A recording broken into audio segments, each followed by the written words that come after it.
Deixa eu contar uma história para vocês. Eu fui criada pelos meus avós. E quando eu tinha 12 anos, minha avó começou a perder o movimento das pernas. Nessa época, nós morávamos num edifício de 10 andares, ou seja, 30 metros de altura. Nós morávamos na cobertura. Era uma casa em cima de um prédio. E o entorno da casa era o terraço.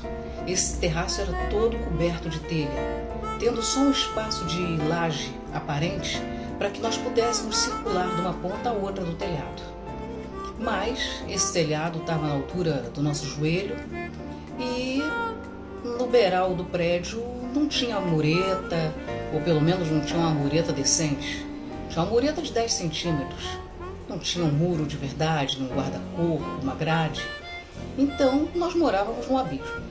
Bom, 2 anos depois, quando eu já estava com 14 anos, minha avó ainda andava, mas já andava se apoiando nas paredes, se apoiando nos móveis.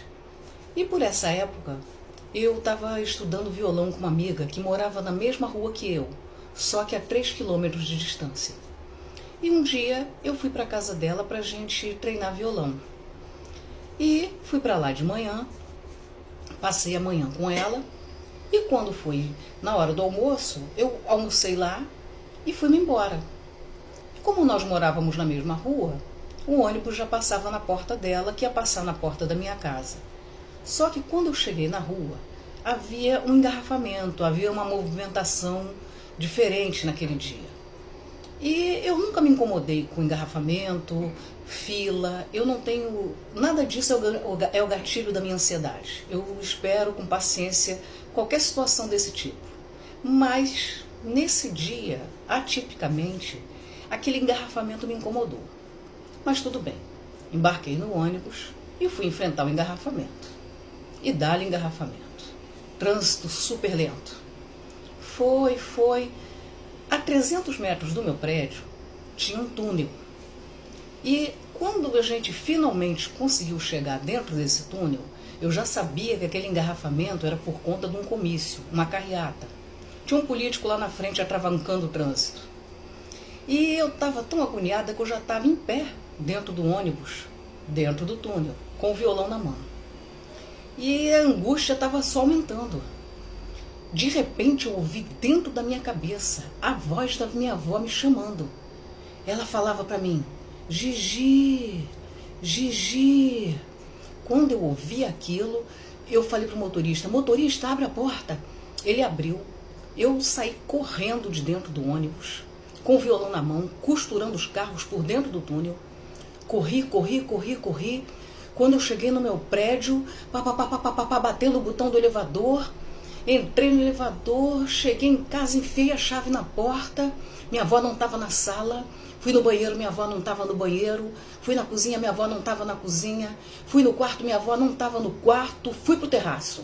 Quando eu olhei para a esquerda, minha avó não estava. Quando eu olhei para a direita, minha avó estava deitada no parapeito, metade do corpo para fora e metade do corpo para dentro. Eu senti o calafrio da morte. Eu falei, meu Deus, ela não pode me ver. Aí eu fui pé ante pé por trás dela, de forma que ela não me visse, não se assustasse. Eu fiquei com medo terrível dela se apavorar e cair. E aí, quando eu cheguei pertinho dela, eu ouvi a voz dela me chamando. Gigi, Gigi. Aí eu peguei ela pelos 2 tornozelos e puxei ela para dentro. Na hora que eu puxei ela para dentro, eu já levantei ela, abracei ela. E ela começou a chorar convulsivamente, me pedindo, não conta pro teu avô, não conta pro teu avô. Eu, não, vó, claro que não. E comecei a chorar com ela. Ela queria ver o comício. Eu falei, eu sei. Mas aí eu não consegui voltar.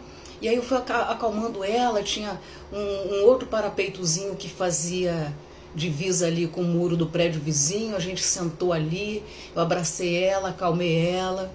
E ela foi se acalmando. E essa história, ela é para dizer que eu sou muito grata à espiritualidade por ter aberto a minha audição naquele dia, ou a minha telepatia, ou a minha clareaudiência, porque o fato é que eu ouvi a minha avó me chamando a 300 metros de distância. E antes disso, A angústia dizia que tinha alguma coisa acontecendo e eu nem suspeitava que tinha algo acontecendo. E depois disso, minha avó ainda viveu comigo mais de 18 anos. É isso.